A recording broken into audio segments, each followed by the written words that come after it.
Student, कैसे आप लोग? उम्मीद करते हैं अच्छे होंगे।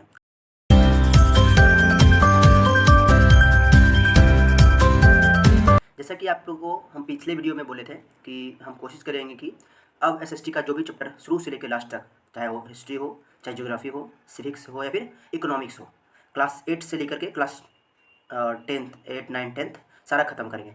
हम प्रीवियस टाइमिंग में ये भी कोशिश करेंगे कि हम 5, 6, 7 को भी कवर करने की कोशिश करेंगे और प्रत्येक सप्ताह 3 से 4 वीडियो इस चैनल पे आते रहेगा।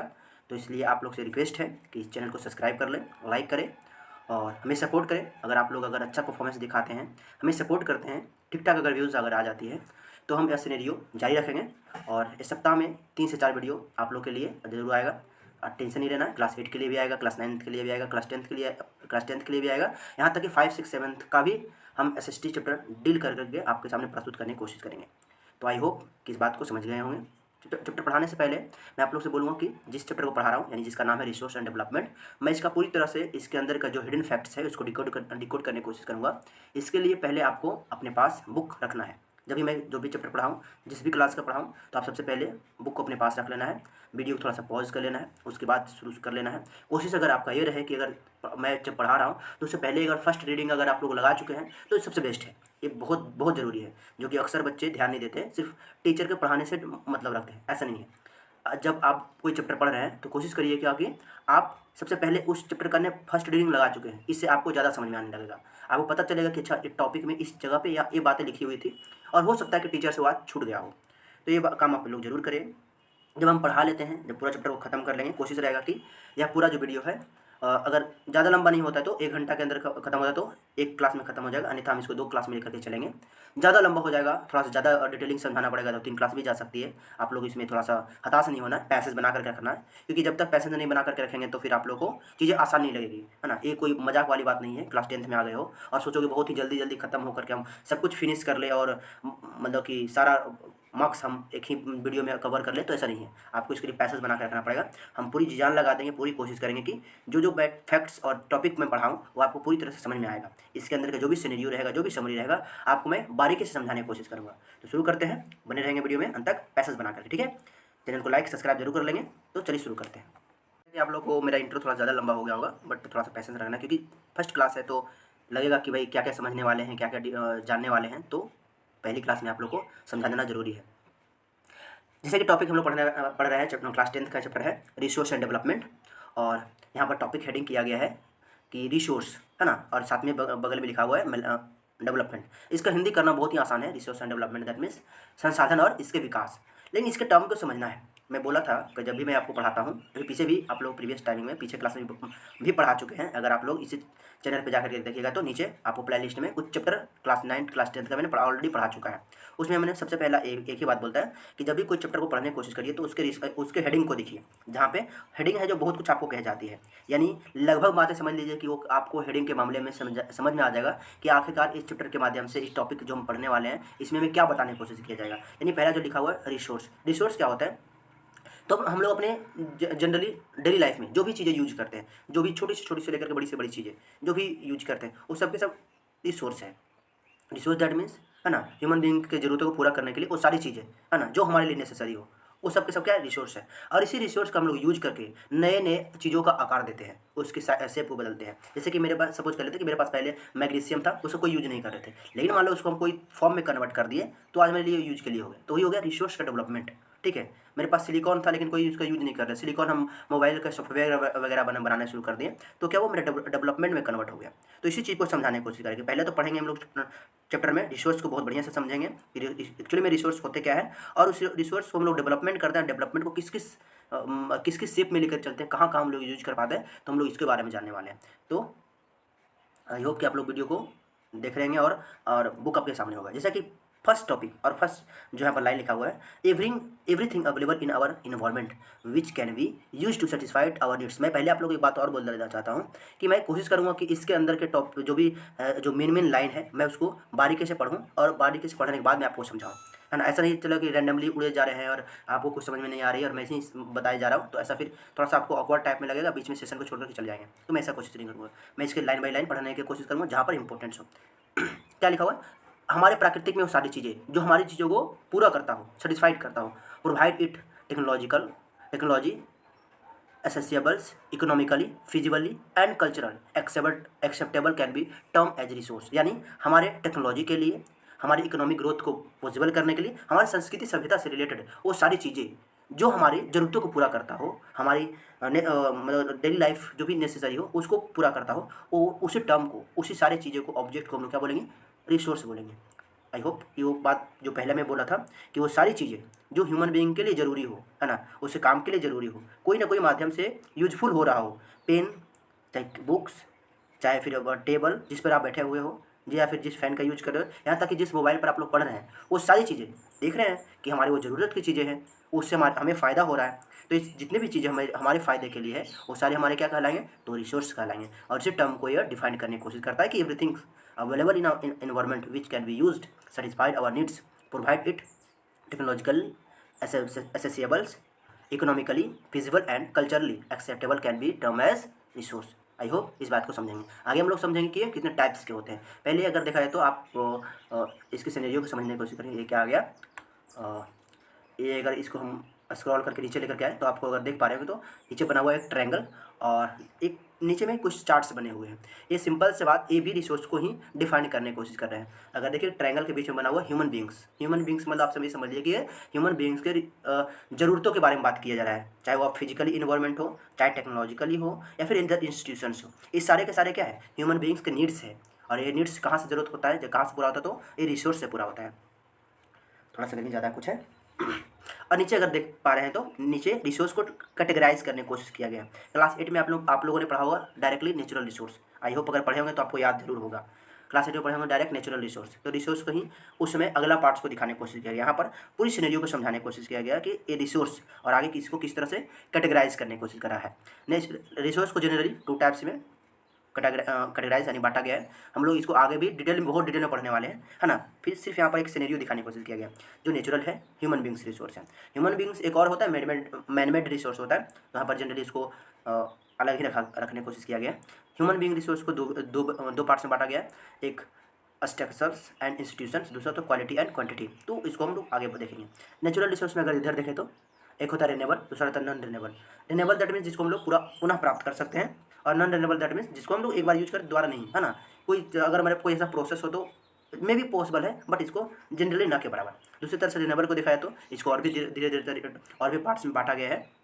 तो चलिए हम लोग इस सारे सिनेरियो को कि रिसोर्स को हम लोग अपने बेसिस के अकॉर्डिंग, यूज के अकॉर्डिंग, ऑरिजिन के अकॉर्डिंग, ऑनरशिप के अकॉर्डिंग कौन कौन सा टाइप में और किस तरह से हम लोग बांट सकते हैं, तो है ना, कैटेगराइज कर सकते हैं। तो हम लोग आगे पढ़ने वाले हैं। थोड़ा सा इसको पढ़ने से पहले यहाँ पर एक और टर्म को समझ लेते हैं, जिससे यहाँ पर लिखा हुआ है the process of transformation of things available in our environment involve and interactive relationship between nature, technology and institutions. यहाँ पर बात में बोला गया कि हमारे अपने प्रोसेस के अकॉर्डिंग, है ना, चीज़ों को कन्वर्ट करने की कोशिश करते हैं। और कहीं ना कहीं उस चीज़ जिसको हम लोग यूज कर रहे हैं, है ना, जिस रिसोर्स को हम लोग यूज कर रहे हैं, उसके बीच में हमारा कोई ना कोई रिलेशनशिप होता है। जैसे में मोबाइल आप यूज कर रहे हैं, है ना, इसको पहले नंबर तो अपने मतलब बनाने के लिए बहुत सारे तौर तरीके टेक्नोलॉजी का यूज किए, बहुत मेहनत किए होंगे, है ना। और अब इसके बीच में आपका क्या रिलेशनशिप है, यानी ये आपकी कुछ ज़रूरतों को पूरा करता है। जिस के बीच में हमारा कोई रिलेशनशिप होगा नहीं, हमारे कोई मतलब यूजफुल होगा ही नहीं, तो उस रिसोर्स को हम लोग क्यों मानेंगे, यानी रिसोर्स को हम लोग उसी को मानेंगे जो हमारे यूज के लिए हो। Humans beings interact with nature through technology and create institutional and accelerate their economic development, है ना। क्या बोल रहा है कि ह्यूमन बींग्स उसके अकॉर्डिंग उससे इंटरेक्ट होता है, उसके साथ जुड़ता है और कोशिश करता है कि अपने चीज़ों को आसान करने के लिए उस टेक्नोलॉजी या फिर कोई अदर थिंग्स उसको अपने काम के लिए यूज करे, और उसके थ्रू क्या हो, उसका इकोनॉमिक डेवलपमेंट हो। ऑब्वियसली है कि मैं जैसे आपको पढ़ा रहा हूँ, तो पढ़ाने के बाद क्या है, हम टेक्नोलॉजी का यूज कर रहे हैं। अब पढ़ाने के बाद क्या हो रहा है कि अगर हम इससे कोशिश कर रहे हैं कि अगर बाय द वे अगर अच्छी व्यूज़ आती है, अच्छा लाइक एंड सब्सक्राइब होता है, ठीक है, ये तो यूट्यूब पॉलिसी अपना ये चैनल को मोनेटाइज करे, कुछ मेरे को अर्निंग हो जाएगा। ये तब तक नहीं पॉसिबल हो पाया जब तक मैं कोई टेक्नोलॉजी से या फिर रिसोर्स से जुड़ा नहीं हूँ। कहीं ना कहीं मेरे बीच में क्या है, ये रिलेशनशिप है ना, इसके बीच में इंटरेक्ट हुए हैं। और ये जब भी ह्यूमन बींग्स इंटरेक्ट होता है टेक्नोलॉजी या फिर रिसोर्स के माध्यम से, तो उसका बहुत चांसेस होता है कि इकोनॉमिकल डेवलपमेंट हो, जैसे कि आप जिस स्कूल में पढ़ भी रहे होंगे। तो वहाँ पर आपके जो मैनेजमेंट होंगे, टीचर्स होंगे, आपके लिए कुछ ना कुछ प्रोवाइड करे होंगे। तो इसलिए प्रोवाइड करेंगे ताकि उनका इकोनॉमिकल डेवलपमेंट हो। उसने आपको रिसोर्स दिए, संसाधन दिए, ताकि आप यूज करो और उस संसाधन को यूज करके खुद वह वेल्थ इकोनॉमिक डेवलपमेंट अपना कर सके, ताकि उनका भी आने वाला जनरेशन अच्छे से रह सके। आई होप कि इस टर्म को आप समझ पाए हो। नीचे लिखा हुआ है, do you think that resource are free gift of nature as assumed by many, they are not. अगर आप कहता है कि सोचने के लिए कह रहा है कि आपको पता भी है कि रिसोर्स है ना जो प्राकृतिक द्वारा दिया गया फ्री गिफ्ट है, ऑब्वियसली ये बिल्कुल सही बात है। हालांकि अगर हमारे हम कुछ ह्यूमन एक्टिविटी के कारण है जो हम उसको बहुत ही गलत तरीके से यूज कर रहे हैं, और आज ऐसा कुछ हो गया है कि मतलब रिसोर्स को गलत डायरेक्शन में लेके जा रहे हैं।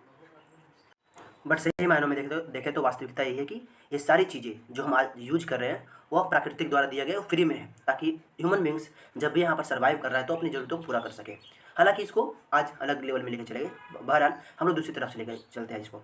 तो जब भी अगर यह रिसोर्स जो हमारे पास है तो इसको यूज और इसको प्रोसेस करने का हमारे पास बहुत तरीके हैं, इसीलिए यहाँ पर जनरली रिसोर्स को बहुत तरीके से इसको क्लासिफाइड किया गया है। तो कौन कौन से तौर तरीके हैं तो हम लोग ये जानते हैं, जैसे कि यहाँ पर लिखा हुआ है कि on the basis of origin, जिसको हम लोग बोलते हैं बायोटिक और अबायोटिक, है ना। On the basis of origin biotic और अबायोटिक, यानी बायोटिक और अबायोटिक उसको बोल सकते हैं जिसमें मतलब बायो आई मीन जीव जंतु के जो अवशेष होते हैं मरने सड़ने के बाद जो बनते हैं उसको बोलते हैं बायोटिक बोलते हैं। दैट मीन्स आप इसका एग्जांपल ले सकते हो कोल, नेचुरल गैस। उस तरह से अबायोटिक में जो होता है जो कोई मतलब कोई बायो से रिलेटेड कोई हो ही नहीं, है ना, और जनरली अर्थ के वेस्टेज के द्वारा बना हुआ हो, हमें ये बोल सकते हैं कि जिसमें बिल्कुल जान होने की संभावना नहीं है, कोई जीव जंतु के अवशेष के द्वारा नहीं बना हुआ है। इसके बहुत बढ़िया एग्जाम्पल्स ले सकते हैं कि जो हमारे जो चट्टाने होते हैं, सेल्स होते हैं, उसके अंदर पाए जाते हैं नेचुरल गैसेस।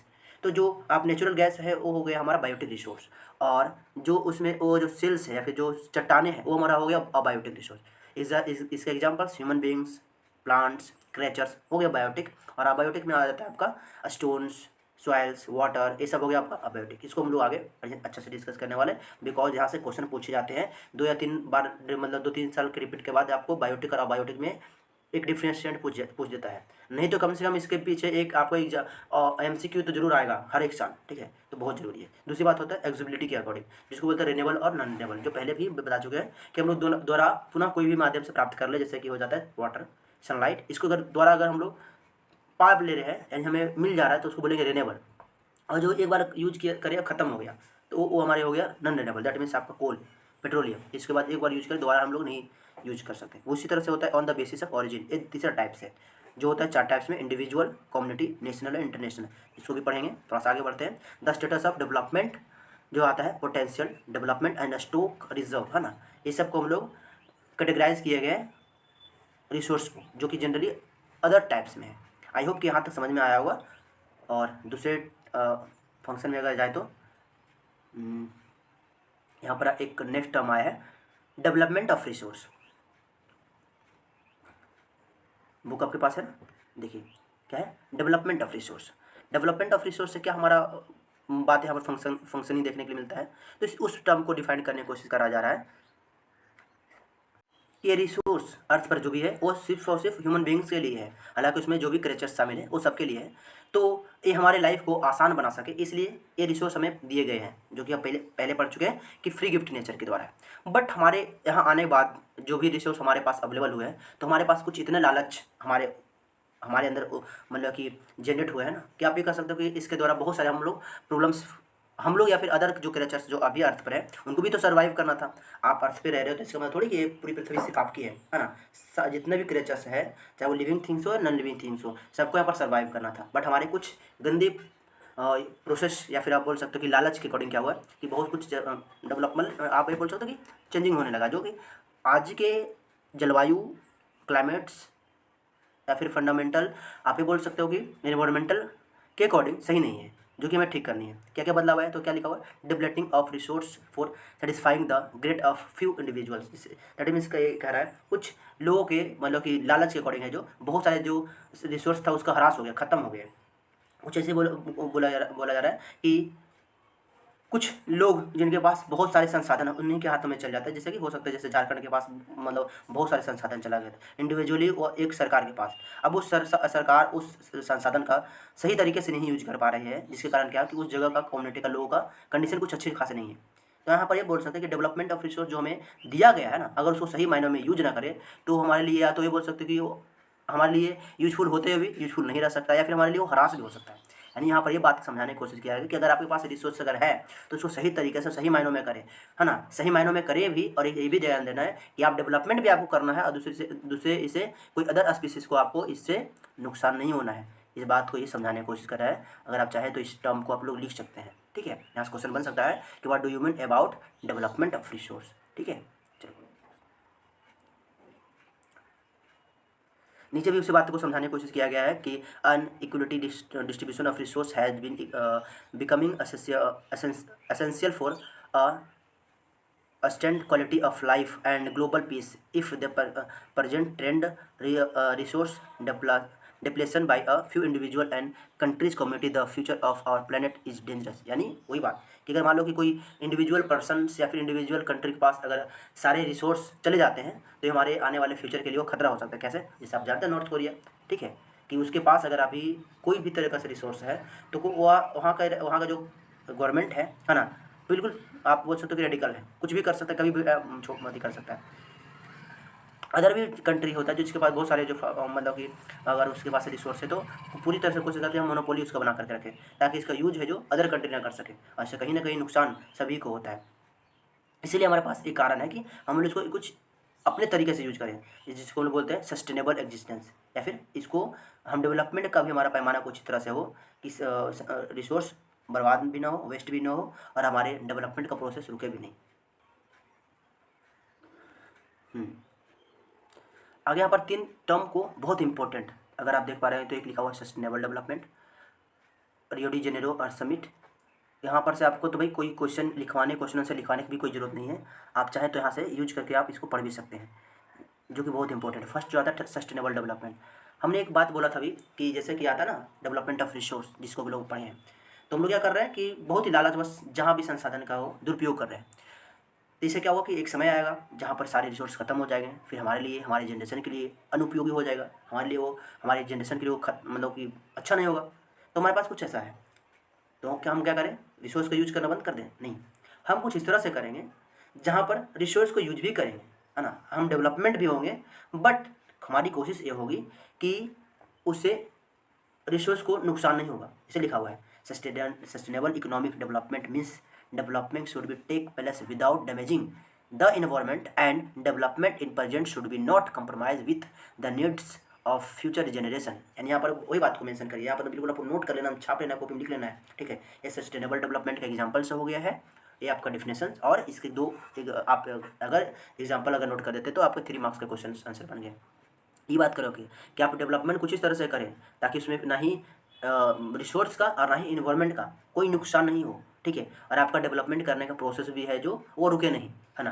ऐसा पता चला कि हम पर्यावरण को बचा रहे हैं और डेवलपमेंट इसके लिए छोड़ दिए, हम चले गए युगांडा वाला ज़िंदगी में, तो फिर वो भी सक्सेस नहीं होगा, ठीक है। और इससे ये भी रखना है कि अगर हमारा कुछ ऐसा करना है ताकि हमारे आने वाले फ्यूचर का जो जनरेशन है उसके नीड्स को भी कंप्रोमाइज़ करने के लिए नहीं पड़े।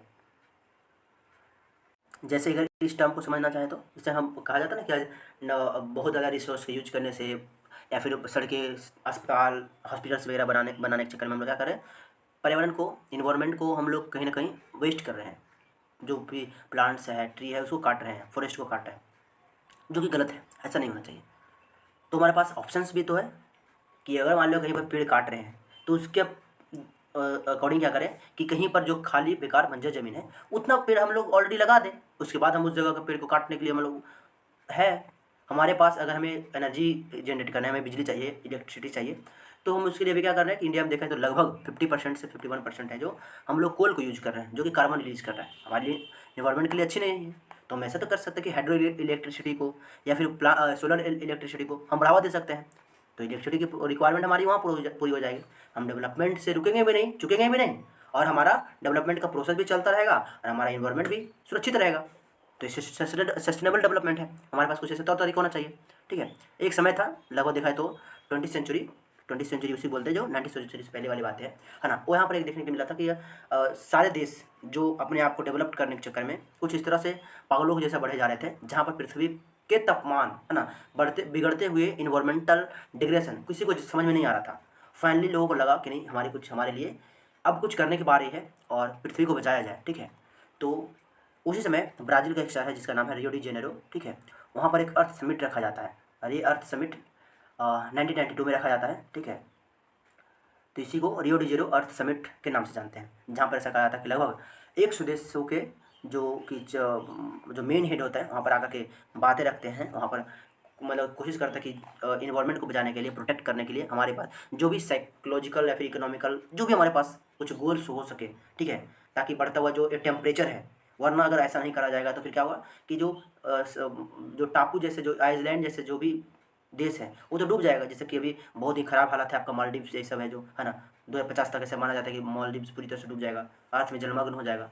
जैसे बहुत सारे कंट्री का है जो मतलब कि अस्तित्व है मतलब दाव पर है, तो उन लोगों को तो प्रॉब्लम हो गया भाई। तो ये सब कुछ सोचने का हम लोग जितना भी कंट्री सबका योगदान बनता है। ऐसा नहीं कि भाई हम इंडिया वाले या फिर ब्राज़ील वाले या फिर अमेरिका चाइना ये सब जो उसको भी थोड़ा प्रॉब्लम नहीं झेलना पड़ा तो उसको नहीं सोचें।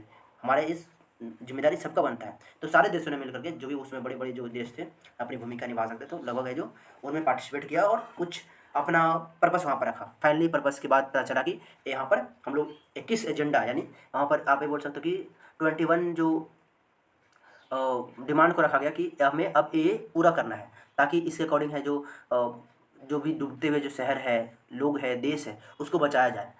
फाइनली इसी को एजेंडा 21 के नाम से जाना गया।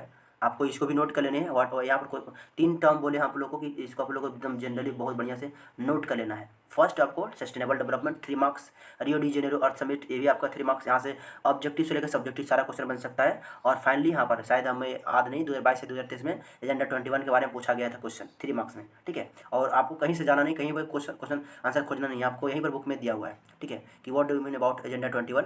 तो is the declaration signed by the world leaders in 1992 the United Nations conference of environmental and development. आपको यहाँ पर से ये भी याद रख लेना कि UNCED का फुल फॉर्म क्या होता है, ये भी पूछा जा सकता है। जहाँ पर वही बात जो 1992 अर्थ रियो डी जेनेरो अर्थ समिट में जो भी बातें रखी गई थी, है ना, उसमें 21 एजेंडे को शामिल किया गया था। और उस 21 एजेंडे के तहत कहा गया था कि एजुकेशन पर ध्यान दिया जाएगा, इन्वायरमेंट पर ध्यान दिया जाएगा, भुखमरी जो भी हंगर है उसको कंट्रोल किया जाएगा, जो भी देखा जाए तो जो बालक मृत्यु दर है उसको रोका जाएगा, जहाँ पर जो देश गरीब होगा वो अपर या फिर जो डेवलप्ड कंट्री है वो उसको सपोर्ट करेगा। ऐसे लगभग 21 एजेंडे थे जहाँ पर वो बात को मेंशन किया गया था। और सभी ने एक कसम खाया था, वादा कर रहा था कि हम इसको मेंटेन करेंगे। फिलहाल में वो अभी कागज़ों पर है, उसे 1992 से लेकर के आज हम लोग 2025 में जी रहे हैं, बट इसका सोच कहीं पर अभी देखने नहीं मिलता है। लेकिन हाँ, बुक में NCERT सिलेबस बढ़ाया तो हमें पढ़ना है, जानना है और आपको लिख करके तो आना है, तो इतना कर लेंगे। रिसोर्स प्लानिंग, तो आप लोग तैयार हैं? तो चलिए शुरू करते हैं। चैनल को लाइक सब्सक्राइब करना नहीं भूलेंगे। अक्सर बच्चे इस टर्म को जो लिखा हुआ है रिसोर्स प्लानिंग नहीं समझ पाते हैं। ये बहुत ही सिंपल से बात है। अगर मैं आप लोग बताऊँ तो मैं पिछले भी क्लास में और इस बार भी बोल रहा हूँ कि मैं उड़ूंगा नहीं, और बहुत ही डिटेल में जहाँ पर लगेगा कि मैं टॉपिक को पढ़ करके आगे बढ़ूँ वहाँ तक हम उसी तरह से चलेंगे। तो जैसे लिखा हुआ है, planning is the widely accepted strategy for judicious use of resource. It has importance in country like India, which has enormous diversity in the availability of resource. There are regions which are rich in certain types of resources but deficient in some other.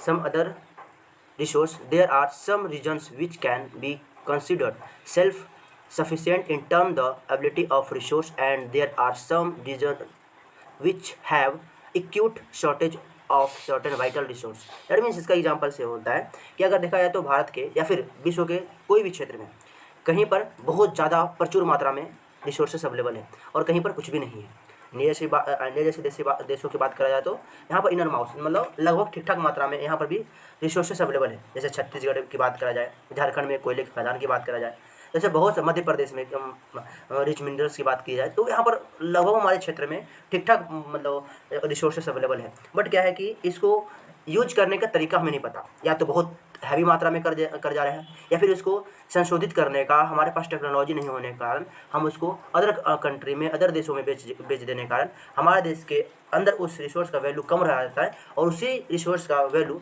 Other states में बहुत भारी मात्रा में किया जाता है। अर्थात हमें रिसोर्स का प्लानिंग करने का हमारे पास कैपेसिटी नहीं है। रिसोर्स तो हमारे पास अवेलेबल है, बहुत ज़्यादा नहीं है, बट जितना है इनफ है, बट हम उसको सही मायनों में सही तरीक़ों से नहीं कर पा रहे हैं। दैट मीन्स क्या है, ये रिसोर्स प्लानिंग, यानी रिसोर्स को हम लोग प्लानिंग के अनुसार यूज करेंगे। हम लोग उसको समझेंगे कि आखिरकार उसका यूज कहाँ है, कितना वो इम्पोर्टेंस है, कौन कौन से सेक्टर में वो अपना बहुत भारी मात्रा में इम्पोर्टेंस रोल निभा सकता है। तो उसके तौर तरीक़ों को समझ करके उसका यूज में लेके आना, उसी को हम लोग बोलते हैं रिसोर्स प्लानिंग। जैसे कि हम लोग थोड़ा सा अगर आगे बढ़ जाए तो लिखा हुआ है कि the cold desert Ladakh is relatively associated from the rest of the country. It has been rich cultural heritage but it is deficient in water in transfer infrastructures of some vital minerals called balanced resource planning the nations states regionals and local levels. जैसे कि बात करा जा रहा है कि आप बहुत कोई भी सेक्टर में लेकर चले जाइए, चाहे आप आंध्र प्रदेश का अबॉन्डेंट वाटर बॉडीज़ की बात करो, राजस्थान के वो क्षेत्र की बात करो जहाँ पर बहुत ज़्यादा मात्रा में सोलर एनर्जी लगाई जाती है, या फिर लद्दाख की बात करें जहाँ पर बहुत सारे अवेलेबल रिसोर्स है, लेकिन इसको हम अभी तौर तरीक़ों के अकॉर्डिंग इसको निकाल नहीं सकते, और निकालेंगे भी तो बहुत डैमेज होने की संभावना है. तो हमारे पास कुछ ऐसा प्लानिंग होना चाहिए ताकि हमें नुकसान कम हो सके. आई होप को इस टर्म को आप समझ पाए होंगे कि रिसोर्स को सही मायनों में सही डायरेक्शन में यूज करने के प्रोसेस को हम लोग बोलते हैं रिसोर्स प्लानिंग. हम इस सारे जब चैप्टर ख़त्म हो जाएगा तो आप लोगों को हम पर्सनली एक अलग सा क्लास रखेंगे जहाँ पर सारा क्वेश्चन आंसर है ना इस चैप्टर का करवाया जाएगा, और जो भी चैप्टर खत्म करेंगे सबका लास्ट में हम क्वेश्चन आंसर करवाते चले जाएंगे. तो पैसेज बना कर रखना है.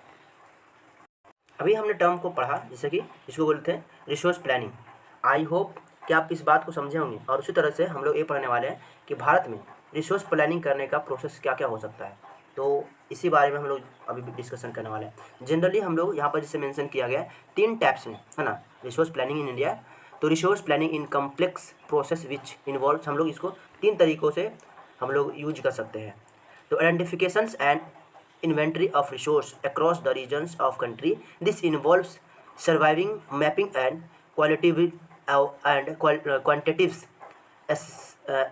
estimate and measurement of the resource. यानी यहाँ पे ये कहता है कि पहले हम पहचान करेंगे कि हमारे देश के कौन सा सेक्टर में, कौन सा क्षेत्र में, कौन से एरिया में रिसोर्स उपलब्ध होने के चांसेस है, और जिस सेक्टर में, जिस एरिया में हमें लगेगा कि हाँ अगर हमारे पास कोई तौर तरीका है तो वहाँ पर हम उसको खुदाई करेंगे, मैप के सहारा लेंगे.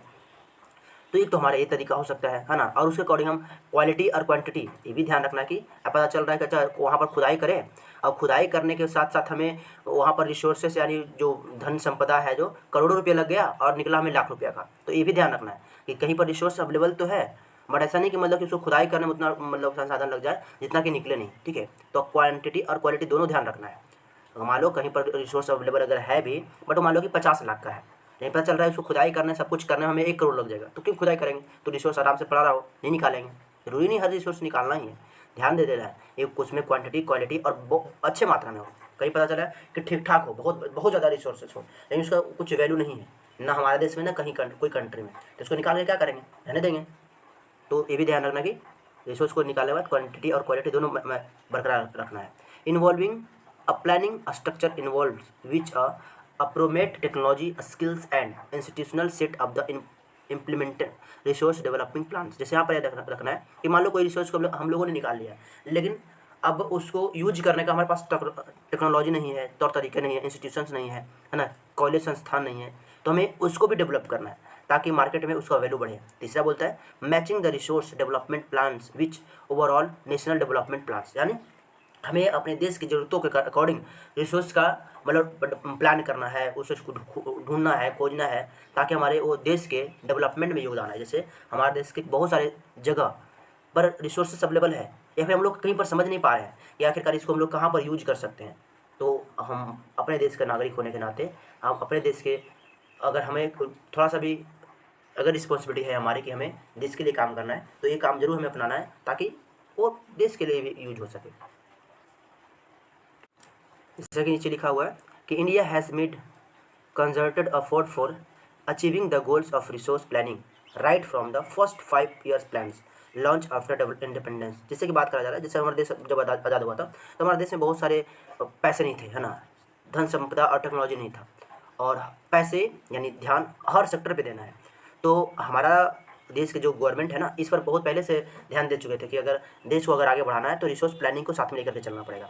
वरना जिस तरह से हम ये देख पा रहे हैं कि कैसे विदेशी आए और हमारे देश से बहुत सारे धन संपदा जो भी रिसोर्स है, सोने की चिड़िया कहे जाने वाला भारत, सब कुछ लूट के लेके चला गया. तो हमारे काम को अपने तौर तरीक़ों को कुछ इस तरह से मैनेज करके रखना है ताकि इसमें हमें आगे चल के नुकसान भी ना उठाना पड़े. ऐसा ना हो कि हम अपने तौर तरीक़ों से, टेक्नोलॉजी से, इंस्टीट्यूशन से, है ना, और जो भी अपने देश में डेवलपमेंट होना चाहिए वो नहीं हो जाए और हम इस कंडीशन से काफ़ी बहुत पीछे रह जाए. जैसे कि यहाँ पे लिखा हुआ है द हिस्ट्री ऑफ, अगर अगर अंडरलाइन करें, the history of colonial revolts that rich resources in colonies were the main attraction of the foreign inventors. यानी क्या मानता था कि जो भी कॉलोनियल माइंडसेट जो भी हम लोग इतिहासों से देख सकते हैं कि हमारे देश पर कैसे उन्होंने कब्जा करा, और उनका मेन जो मकसद था कि हमारे जो मेन रिच जहाँ पे रिसोर्स का बहुत बड़ा भंडार है उस पर फोकस रखना, ताकि हमारे देश के धन संपदा को, रिसोर्स को यहाँ से कंज्यूम करे और अपने देश में लेकर के जाए, लेकर गए भी वहाँ पर टेक्नोलॉजी, ह्यूमन कैपिटल्स, और उसमें निखार आया हमारे देश में, वहीं पड़े रह गए। हमारे देश में सिर्फ क्या हुआ, बना बनाया चीज़ हमारे देश में आया, जिससे हम लोग को आगे बढ़ने में, सीखने में, समझने में टाइम लगा। ठीक है, तो ये कहीं ना कहीं हमारे कुछ लूपहोल्स हैं। अगर शायद हमारे देश के उसमें के जो मान लो ट्रेडर्स रहे होंगे, देश को बचाने के लिए, रिसोर्सेज को बचाने के लिए शायद कोई बहुत बड़े कदम अगर लिए हुए होते तो आज हमारी सिचुएशन ना होती। हम लोग भी अन्य देशों के डेवलप्ड कंट्रीज़ में गिनते आते हैं। तो हमारे पास मौके हैं, अभी भी है, ऐसा बात नहीं कि हमने सब कुछ खो दिया, नहीं, हमारे पास अभी भी मौके हैं जहाँ पर हम लोग क्या कर सकते हैं, रिसोर्स को बचा सकते हैं। और इस रिसोर्स को बचाने के तौर तरीकों के हम लोग क्या बोलते हैं, रिसोर्स कंजर्वेशंस, है ना। यानी इसको बोल सकते हैं conservation of resource. Conservation of resource that means ये बोलते हैं कि रिसोर्स को बचाना। यानी आप ऐसा नहीं कह रहे हैं कि अगर आपको रिसोर्स बचाना तो आप रिसोर्स को यूज ही करना बंद कर दें, नहीं। याद करिए, आपको मैंने एक बात बताया था, सस्टेनेबल डेवलपमेंट। आई होप कि आप लोग याद होगा, प्रीवियस क्लास में, पिछले क्लास में हमने बताया था कि सस्टेनेबल डेवलपमेंट दैट मीन्स एक टॉपिक होता है कि आपको डेवलपमेंट तो करना है, ठीक है, हो सकता है उस डेवलपमेंट करने के लिए आप अल्टरनेटिव कोई दूसरा साधन निकालें, बट आपको डेवलपमेंट से पीछे नहीं रहना है, ठीक है, अन्यथा आप अन्य देशों से, अन्य सेक्टर से आप पीछे रह जाएंगे। तो आपको डेवलपमेंट भी करना है और साथ में ये भी ध्यान रखना है कि उसमें से पर्यावरण को नुकसान ना हो जाए, ठीक है। आप पर्यावरण को नुकसान पहुंचा करके आप डेवलपमेंट की गुणगाथा नहीं गा सकते हैं, अर्थात आप उसका कोई दूसरा अल्टरनेटिव साधन निकालिए ताकि डेवलपमेंट का प्रोसेस भी पूरा रहे और आप आगे भी बढ़ते रह जाए। उस तरह से कंजर्वेशन ऑफ रिसोर्स का भी मतलब है कि आप कोशिश करें कि जितना कम से कम हो सके रिसोर्स को यूज करें, या फिर उस रिसोर्स जो बहुत जल्दी ख़त्म होने वाला है, एक समय के बाद हमारे जनरेशन के लिए वो नहीं बचेगा, तो उसके जगह पे आप कोई दूसरा अल्टरनेटिव रिसोर्स यूज करें, ताकि आप जो प्रेजेंट टाइम में रिसोर्स है जिसकी जीवन काल बहुत ही कम बचा हुआ है, बहुत ही कम समय में वो ख़त्म हो जाएगा, तो उसकी जगह पे आप कोई दूसरे संसाधन का यूज करें। तो संसाधन को, है ना, मतलब कि आप ये बोल सकते हैं कि बुद्धिमानी पूर्वक यूज करना, है ना, अपने तौर तरीकों के अकॉर्डिंग यूज करना और उसको बचाना, उसी बोलते हैं resource conservation of resource. I mean suppose कि जहाँ पे बल्ब जल रही है, यानी लाइट जल रही है और वहाँ पे हमें ज़रूरत नहीं है, तो हम उसको, हमारी ये कोशिश रहे कि स्विच को ऑफ कर देंगे ताकि वो जो हमारा जो एनर्जी है वो बचा रहे। फ़ैन चल रहा है, हमें ज़रूरत नहीं है, हमें ठीक ठाक हमें फील हो रहा है कि ठंडे कैसे भी फील हो रहा है, लेकिन बेकार में फ़ैन चल रही है, हमने ऐसे ही बिजली को कंज्यूम करने के लिए चला दिया। तो आप कोशिश करें कि उसको हम स्विच को ऑफ कर दें। इससे हमारा फ़ायदा ये होगा, हमारे सोचने के अकॉर्डिंग तो लगता है कि ऐसा क्या होगा, हमारे सिर्फ करने से नहीं, हमारी छोटी छोटी प्रयास, है ना, एक बहुत बड़ा बचत की ओर लेके जा सकता है, जो कि एक रिसोर्स कंजर्वेशन का हम एग्जाम्पल्स दे सकते हैं। आई होप कि इस बात को आप समझ रहे हो। नेक्स्ट जो टॉपिक है हमारा, ये है लैंड रिसोर्स। आई होप कि आप, जैसे कि विजुअल हो रहा होगा आपको स्क्रीन पे, लैंड रिसोर्स। जैसा कि हमें ये दिखाया गया है कि लगभग लैंड यानी ज़मीन से हम लोग सारी चीज़ें, मतलब हम ज़रूरतों को पूरा कर पाते हैं। जैसे पढ़ते हैं, we live on land, we performs our economics activity and land we are use in different way, thus land is the natural resource of almost important, it support natural vegetation, life, human lives, economic activities, transport and communication systems. However, land is the asset, the finite magnitude, therefore is the important use of our life. जिसे मैं बोलता है, एक simple सी बात है, आज without land का हम लोग अपने जीवन की कल्पना नहीं कर सकते हैं, क्योंकि हम लोग सारी चीज़ें जो भी हमारे डेली लाइफ की जो यूज है, हो सकता है पैसा, वेल्थ, घर, ये सब के बारे में सपने देखें, बट ये सब का जो यूज है ना, जो हम लोग अपने लाइफ में यूज कर रहे हैं, विदाउट लैंड का हम लोग कहीं से भी सर्वाइव नहीं कर सकते। खाने के लिए हमें खेत की ज़रूरत पड़ती है, जहाँ से हम लोग ग्रीन यानी अन्न उपजाते हैं, वो आसमान में नहीं उगेगा, हमें उसके लिए लैंड चाहिए। ट्रांसपोर्ट यानी आवागमन करने के लिए, आने जाने के लिए हमें सड़कें चाहिए, तो सड़कें आसमान में नहीं बनेगी। कम्युनिकेशन सिस्टम यानी जो भी हम लोग मान लें कि जो अभी जिस मोबाइल से पढ़ रहे हैं, फिर कोई भी कुछ कर रहे हैं, तो उसका जो बड़े बड़े जो फैक्ट्री या फिर बोल सकते हो कि उसको सिस्टम जहाँ पर डेवलप किया गया है, बड़े बड़े टावर्स, वो आसमान में नहीं है, कुछ तो सेटेलाइट्स वगैरह है, बट अन्य चीज़ें हैं जो ज़मीन पर है ह्यूमन्स लाइफ सर्वाइव करने के लिए। हम अगर देखें तो लैंड हमारे लाइफ में आज बहुत बड़ा रोल अदा करता है, जिसको हम लोग कहीं भी ऐसा नहीं कर सकते कि इसके बिना हम अपनी लाइफ को सर्वाइव कर लेंगे, तो ऐसा पॉसिबल ही नहीं है। अगर लैंड की बात करें जाए तो हम इसके लैंड के बहुत सारे फीचर्स हैं, कहीं पर माउंटेन है, प्लेटियो पठार है, प्लेन्स है, आइसलैंड है, बहुत सारी चीज़ें हैं जिसमें कंसिडर किया जाता है कि एक फिगर यहाँ पर जैसा कि दिया हुआ होगा, इसको भूलना नहीं है ना। मेनली जो 3 चीज़ें हैं आपको ध्यान रखना है, यहाँ से 10th में क्वेश्चन पूछे गए हैं, ठीक है, डायरेक्ट इनडायरेक्ट एक फिगर दे करके पूछ दिया गया है। और यहाँ पर जैसे कि 23%, सॉरी 27%, 43% और 30% जो यहाँ पर मेंशन की गई है वहाँ पे नहीं था, ठीक है। और पूछ दिया गया था कि इसमें से जनरली प्लेट्यू का कितना प्रतिशत हो जाता है, तो प्लेट्यू अगली बार पूछा गया तो माउंटेन पूछा जा सकता है या फिर प्लेन्स पूछा जा सकता है। तो इस बात को आप लोग बिल्कुल अच्छे से ध्यान रखना है। मतलब कि यहाँ पर जनरली आ जाता है कि आज देखा जाए तो आपका लैंड वाले एरिया में लगभग 43% अगर कौन है तो मैदान है यानी प्लेन्स है। उस तरह से देखा जाए तो आपका 27% है जो पठार है जिसको मतलब प्लेटियो बोलते हैं। और उसी तरह से 30% की बात की जाए तो पर्वत है यानी माउंटेन्स है। और तीनों हमारे देश के लिए और कोई भी देश के लिए बहुत मेजर इंपॉर्टेंस आता है। विदाउट कोई एक चीज़ का आप लोग, जैसे कि लैंड आपको प्लेन्स चाहिए तो प्लेन्स पर आपको ग्रेन रहने के लिए, सर्वाइव करने के लिए क्षेत्र, ये सब चाहिए।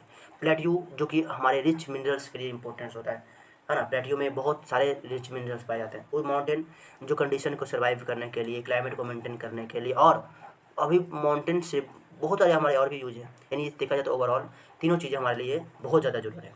यानी ये भी हमारा बनता है कि हम लोग लैंड को क्या करें, यूटिलाइजेशन करें, यानी हम लोग इसको किस किस टर्म में, कौन कौन से सेक्टर में हम लोग कितना यूज कर सकते हैं। अरे ये क्या हो गया,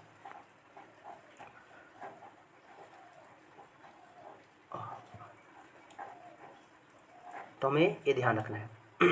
और यहाँ से भी क्वेश्चन पूछा गया है, जैसे कि पूछ दिया गया है कि लैंड यूटिलाइजेशन में आपको इसमें से किसका एग्जांपल्स है, जैसे फॉरेस्ट है, लैंड नॉट अवेलेबल इन कल्टिवेशंस, ये सब है जो पूछ दी गई है। तो आपको इसको, इस टर्म को भी, फैक्ट्स को भी आपको याद रखना है।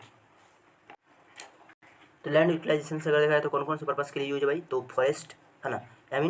कोई भी देश में पॉल्यूशन किस तरह से मेंटेन रहेगा, फॉरेस्ट बहुत डिजर्व करता है। सेकंड है land not available in the cultivation, यानी वो वह जो क्षेत्र जो कि कल्टीवेशन के लिए यूज ना हो, जहाँ पर जनरली है जो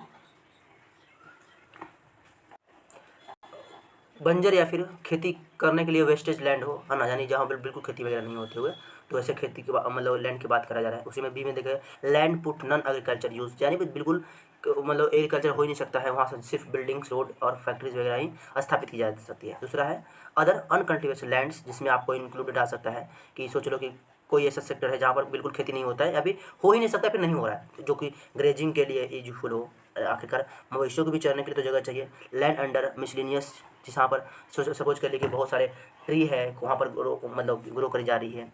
कल्टिवेबल्स वेस्ट लैंड, जहाँ पर लैंड तो है लेकिन उसका कोई यूज नहीं है, लंबे समय तक 5-6 साल से कोई खेती नहीं हुई है, तो ऐसे अनकल्टिवेटेड लैंड उसको हम लोग बोलते हैं।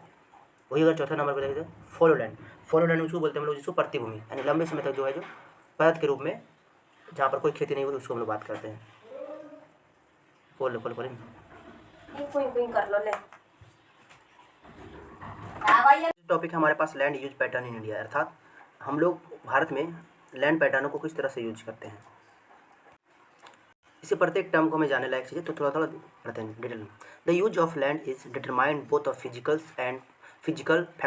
factors such as the topography, climate, soil types, as well human factors such as population density, technology, capability and cultures and traditional etc। अर्थात यहाँ पर यूज किया, ये बात को मेंशन की गई है कि भारत में हम लोग लैंड पैटर्न को बहुत मायनों में यूज करते हैं, जहाँ पर भौतिक के कारण, टोपोग्राफी अर्थात ऊंचावच, जलवायु, मिट्टी की बनावट, ह्यूमन्स फैक्टर्स, जनसंख्या घनत्व और टेक्नोलॉजी, ये सब भी मायने रखता है। और सांस्कृतिक महत्व तो ये अलग से है। तो ये सब के टाइप से हम लोग ये कह सकते हैं कि भारत में लैंड यूज पैटर्न को मेंशन की जाती है। अगर आए तो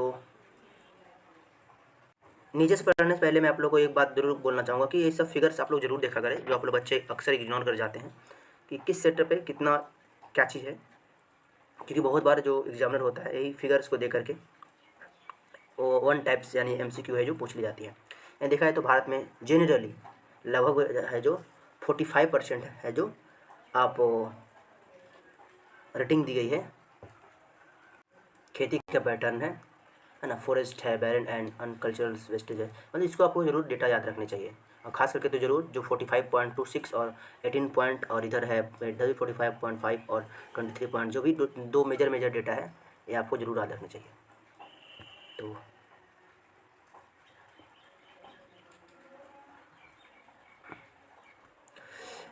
total geographical area of India is 3.28 million square kilometer. Land use total data, however, is available only in 93% of the total geographical area, because the land use reporting is most of northeast states except Assam has no been done fully।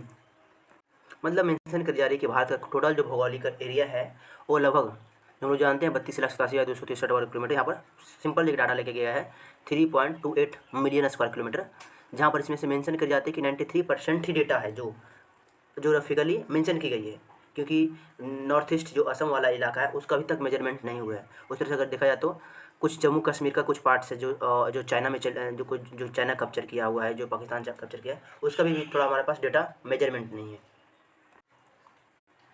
दूसरी बात ये भी ध्यान रखी जाती है कि स्थायी चारागाह के अंतर्गत भी भूमि कम हो गई है। आज बहुत सारे मतलब कि देखा जाए तो इंसानों के रहने के साथ साथ लोगों के लिए भी रहने के लिए और पशुओं के चरने के लिए भी ज़रूरत होती है। पशुधन की इतनी बड़ी जनसंख्या के लिए चारागाह उपलब्ध कराने में मतलब कराना भी ज़रूरी है। जहाँ पर देखा जाता है अक्सर है जो मेन लैंड होता है वहाँ पर पशुओं को पहुँचा दी जाती है। उस तरह से अगर देखा जाए तो जो चारागाह जिसको हम लोग बोलते हैं शुद्ध नेवल बोए, है ना, जो मणिपुर, मिजोरम, अरुणाचल प्रदेश, है ना, अंडमान निकोबार, यहाँ पर है जो लोग ज़्यादा डिपेंडेंट रहते हैं। यहाँ पर देखा जाए तो 80% से लेकर के 10% के आसपास में मतलब लोग हैं जो चारागाह पे डिपेंडेंट होते हैं, क्योंकि यहाँ के लोगों का मेन जो ऑक्यूपेशंस है लगभग का, ठीक है, खेती करना या फिर पशुओं को चराना। हमारी तरफ है जो मोटे बड़ी इंडस्ट्री नहीं है बट बहुत ही कम है, जहाँ पर डिपेंडेंसी लोगों को ज़्यादा बन जाता है।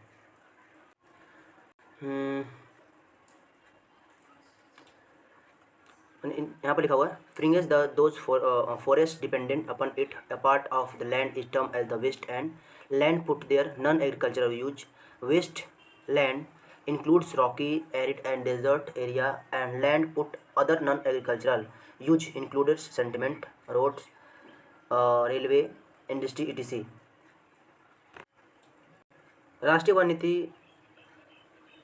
1952 के अकॉर्डिंग यहाँ मेंशन किया गया कि लगभग देखा जाए तो अपने देश पर लगभग 33% है जो फॉरेस्ट है, जो कि ठीक ठाक है, बहुत ज़्यादा कम ज़्यादा नहीं कह सकते, जहाँ पे बहुत कुछ शामिल है। जहाँ पर बोला जाता है कि कुछ सेक्टर तो ऐसा है, कुछ क्षेत्र तो ऐसा है जहाँ पर rocky, mountain, arid soil, desert ये सभी इंक्लूडेड है।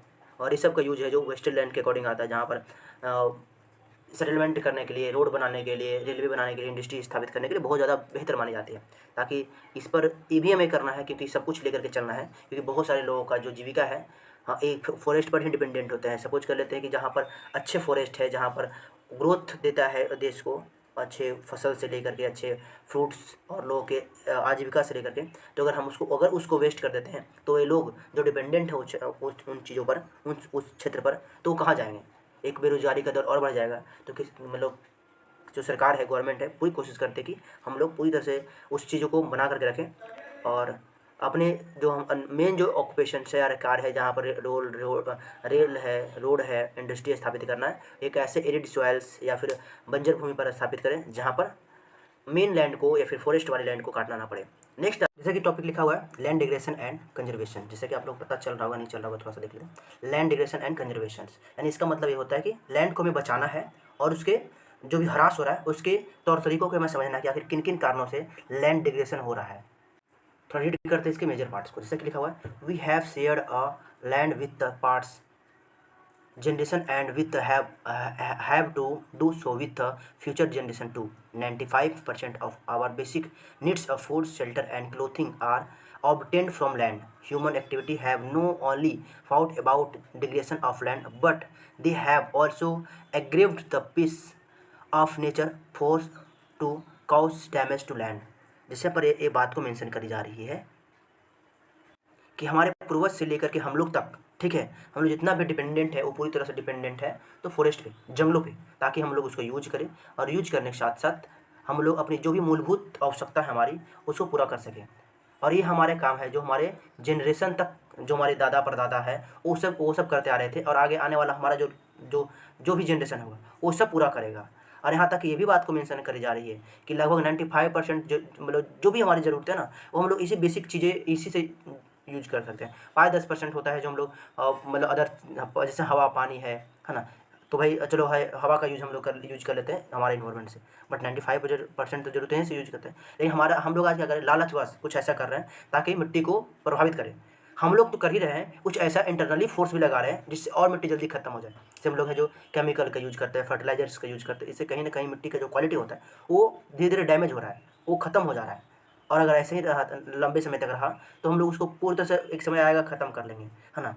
कुछ और भी हमारी एक्टिविटी जैसे कि कहीं पर ये तो भाई लैंड को भाई उसकी क्वालिटी को ख़राब करने का तौर तरीके तो हो ही गया। कहीं पर और भी दिख रहे हैं, जो कहीं पर मान लीजिए माइनिंग हो रहा है, खुदाई हो रहा है ना, तो वहाँ पर क्या कर रहे हैं, मिट्टी को खोद ले रहे हैं लेकिन उसको कभी भर नहीं रहे, जिससे क्या हो रहा है कि जो हमारा ऊपर का जो मेन लैंड है जहाँ पर हम लोग एग्रीकल्चर कर सकते हैं, है ना, खुदाई करने के साथ साथ अगर कर लेंगे तो वो जो मेन लैंड है यानी जो जो एलुअल सॉइल है जिस पर खेती की जा सकती है वो ज़मीन के अंदर धंस जाएगी और ऊपर रह जाएगा बंजर भूमि, तो ये हमारे लिए खतरनाक है। हमारे कुछ ऐसे तौर तरीके हैं जहाँ पर क्या करते हैं कि हम लोग जंगलों को काट देते हैं, मतलब डिफोरेस्टेशन कर देते हैं। इससे क्या रहा है कि मिट्टी के ऊपर ही परतें खत्म हो जा रही है। अधिक से अधिक चारागाही कर देते हैं जहाँ पर मतलब कि जानवर होता है जो जो जिस मिट्टी घास जो होता है उस जड़ को मिट्टी को पकड़ के रखा जाता है ताकि बारिश आए हवा आए तो वह मिट्टी को बहने दहने न दे। लेकिन अगर अधिक ग्रेजिंग हो जाने के कारण मिट्टी की गुणवत्ता खत्म हो जा रही है। यानी हमारे ऐसे बहुत सारे ऐसे प्रयास है जो कि हम लोग मिट्टी की गुणवत्ता को खत्म करते जा रहे हैं। और कहीं ना कहीं ये हमारे तौर तरीके हमारे लिए बहुत ज़्यादा नुकसानदायक है, जिसका प्रभाव में झारखंड, छत्तीसगढ़, मध्य प्रदेश, उड़ीसा, है ना, डिफोरेस्टेशन लाइक बहुत सारे ऐसे एग्जाम्पल्स देखने को मिल सकता है। और इसका ही कारण है एक लंबे या फिर हम लोग फिलहाल की बात करें, चाहे गुजरात हो, राजस्थान हो, मध्य प्रदेश हो, महाराष्ट्र हो, ये सब हम लोग ओवर ग्रेजिंग मतलब जितनी मतलब कि चारागाह होनी चाहिए उतना नहीं होना, जितनी होनी चाहिए उससे ज़्यादा कहीं ज़्यादा हो रहा है ना। और इसका उत्तर प्रदेश, पंजाब, हरियाणा में तो बहुत ज़्यादा देखने के लिए मिल रहा है, जहाँ पे मिट्टी अब उस हालत में नहीं है कि अपने आप को मैनेज कर सके, फसलों को फिर से उगा सके। वहाँ पर मतलब यहाँ के लोग क्या करते हैं इसको मैनेज करने के लिए, तो बहुत ज़्यादा फर्टिलाइजर का यूज़ किया जा रहा है। फर्टिलाइजर का ओवर यूज होने के कारण धीरे धीरे और बहुत जल्दी से मिट्टी की गुणवत्ता धीरे धीरे खत्म हो जा रही है। और ये खत्म हुआ मिट्टी की गुणवत्ता कहीं ना कहीं वहाँ के अंदरूनी पार्ट्स जो कि वहाँ जो मिट्टी है, वहाँ का जो जल अंडरग्राउंड वाटर है उसको डैमेज कर रहा है। और डैमेज करने के कारण हम लोग फिर से उसी को कंज्यूम कर रहे हैं और कहीं ना कहीं उसका जो बैड इम्पैक्ट है हमारे बॉडी पर पड़ रहा है, उसका कहीं ना कहीं बैड इम्पैक्ट हमारे एटमॉस्फेयर पर पड़ रहा है। निकलने वाला वहाँ से इंडस्ट्रीज है जो जहरीली गैसें हैं हमारे हवा को पोल्यूटेड कर रहा है। तो हमें ज़रूरत है कि हम अगर जो निकलने वाले जो पोल्यूटेड हवा है जो मिट्टी में मिल जाती है, हवा में मिल जाती है, हमें कहीं ना कहीं से डैमेज कर रहा है, तो इसको हम रोकें, हम उसको बचाएं। हमारा ये मेन ज़रूरत है डिफोरेस्टेशन को रोकें। हम लोग मिट्टी को मैनेज करने के बाद हमारे पास कुछ तौर तरीके हो, क्योंकि ये हमारे लिए एक बेस्ट सोल्यूशन है ज़िंदगी जीने के लिए। इसको हम लोग कोई तरीके जैसे यहाँ पर लिखा हो, planting of shelter, built of plants, control over the grazing, sustainable and sand dunes the growthing thorn bushes from bus some of the methods of check land degradation in arid area. मतलब हमारे पास कुछ ऐसे तौर तरीके होना चाहिए जो बढ़ते हुए प्रभाव को, जो ओवर ग्रेजिंग हो रहा है, जहाँ मिट्टी खत्म हो जा रही है, तो हमें इसको मैनेज करने के लिए हमारे पास कोई प्रॉपर मैनेजमेंट होना चाहिए ताकि हम मिट्टी को बचा सकें। नेक्स्ट है सॉइल एज ए रिसोर्स। सबको जानते हैं कि हम लोग ये पढ़ रहे हैं, ये एक नेचुरल रिसोर्स है, सॉइल एज ए रिसोर्स, और इसके बहुत सारे टाइप्स है। और सॉइल एज ए रिसोर्स यहाँ पर टॉपिक में सब कुछ मेंशन किया गया है। और जैसे कि लिखा हुआ, soil is the most important renewable resource, it is the medium of plant growth and support different types of living organism on earth. मतलब कहता है कि सॉइल क्या है, एक रिन्यूएबल रिसोर्स है। याद रखना है, बोले थे कि हर एक टॉपिक हर एक पॉइंट इंपॉर्टेंट है। हो सकता है आपके एग्जाम में यही क्वेश्चन आ जाए कि सॉइल एक किस टाइप का मतलब रिसोर्सेस है, रिन्यूएबल है, नॉन रिन्यूएबल है, बायोटिक है, अबायोटिक है। यहाँ पर कुछ तरह से मतलब क्वेश्चन बन सकता है। जैसे देखा जाए तो सॉइल एक अबायोटिक रिसोर्स भी है बट एक रिन्यूएबल रिसोर्स है, अर्थात इसको दोबारा बनाया जा सकता है ना, लेकिन बनने में थोड़ा सा प्रोसेस लग जाती है। इसलिए नेचुरल है, रिन्यूएबल रिसोर्स है, बट उतना ही यह प्लांट के लिए ज़रूरी है। हम जैसे बोले कि विदाउट सॉइल का हम लोग कोई भी कल्पना नहीं कर सकते। लगभग 95%, पिछले क्लास में बोलते हैं लगभग 95% है जो हम लोग सारे कुछ यहीं से सर्वाइव करते हैं, सारे कुछ यहीं से प्राप्त करते हैं। साथ विदाउट सॉइल हम लोग कुछ भी नहीं कर सकते, चाहे वो फर्टाइल हो चाहे अनफर्टाइल हो। फर्टाइल रहेगा तो उसमें हम लोग पेड़ पौधे लगाएंगे, अनाज फसल लगाएंगे, ताकि हम लोग वहाँ से अपनी ज़रूरतों की चीज़ें पूरा कर सकें। और अगर अनफर्टाइल भी हो, है ना, प्लेट्यू टाइप में भी हो, तो वहाँ पर हम लोग सड़कें, हॉस्पिटल्स बनाने के लिए हम लोग उसको यूज कर लेते हैं। यहाँ एक बात मेंशन की जा रही है कि सॉइल को फॉर्मेशन होने में बहुत टाइम लग जाता है। जैसे लिखा हुआ है, soil the soil is a living system, यानी ये क्या है, जैविक पदार्थ है। It take million of years from the soil up to a few centimetre in depth, यानी कुछ सेंटीमीटर सॉइल बनने के लिए एक लंबे समय मिलियंस ऑफ ईयर्स लग जाता है। हम बोले कि रिन्यूएबल है, यानी द्वारा इसको प्राप्त कर सकते हैं, बट इसको बनने में बहुत ज़्यादा समय लग सकता है। अगर आपके पास फर्टाइल और अच्छा लैंड है, यानी उस पर खेती करने लायक है, तो ऐसा नहीं कि उसको आप यूं ही वेस्ट कर सकते हैं, आप उसको अच्छे से यूज करके अपने लिए यूज कर सकते हैं। इससे बनने का फॉर्मेशन अगर बात करें तो कहा जाता है relief, parents of rocks, bed rocks, climate, vegetations और अदर फॉर्म पर डिपेंड करता है, जिसके द्वारा होता है, जो द्वारा पुनः मिट्टी की प्राप्ति हुई होती है। जैसे सपोज कर देते हैं कि कोई क्रेचर्स सड़ गया, मर गया, प्लांट सड़ गया, है ना, तो मिट्टी का फॉर्मेशन हुआ। तो ये सब समझ लो कि कुछ ईयर्स का बात है, लेकिन ये इस तरह से सॉइल जो बनता है इसमें थोड़ा सा कम प्रोसेस है। उस तरह से रॉक्स टूटने फूटने, बालू से कन्वर्ट होने और पुनः उसको मिट्टी में बनने में पूरा मिलियंस ऑफ ईयर लग जाता है। बार बार इस बात को मेंशन करें हैं कि जितना हो सके मिट्टी को बचा कर रखना है। Various force of nature such as change in temperature, action of running water, wind and glacier, activity of decomposer etc contribute of the formation of soil, यानी ये सारे तत्व मिल करके सॉइल को बनाने में अपना भूमिका निभाते हैं। Chemical and agro change which takes place in the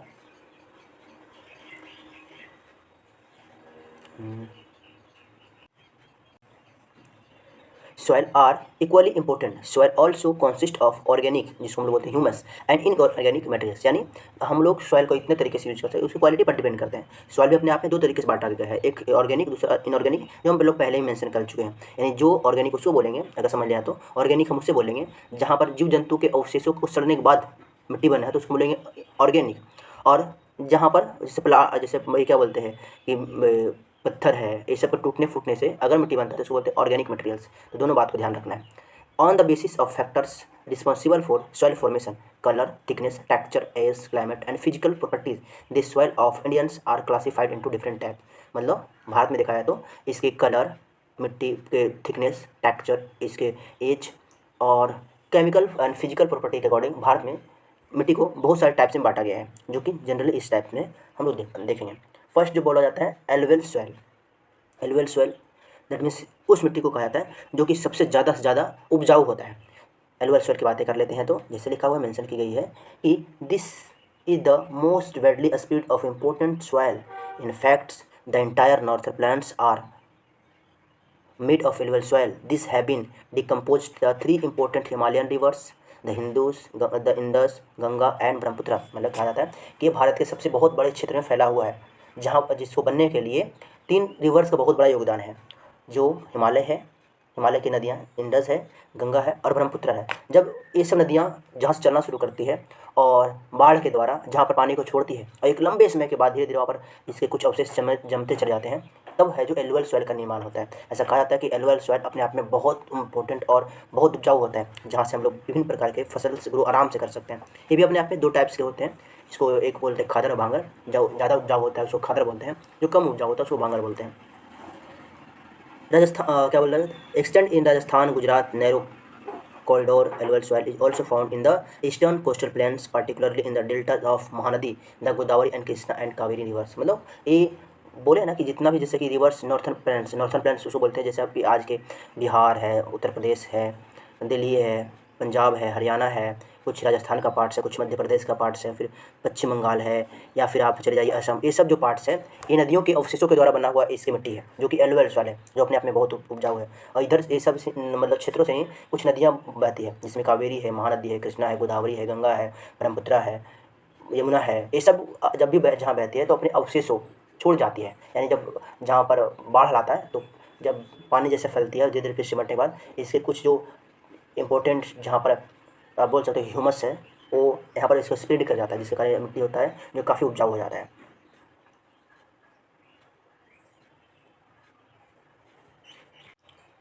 आगे क्या मेंशन की हुई है कि the alluvial soil consist of various properties of sand, silt and clay.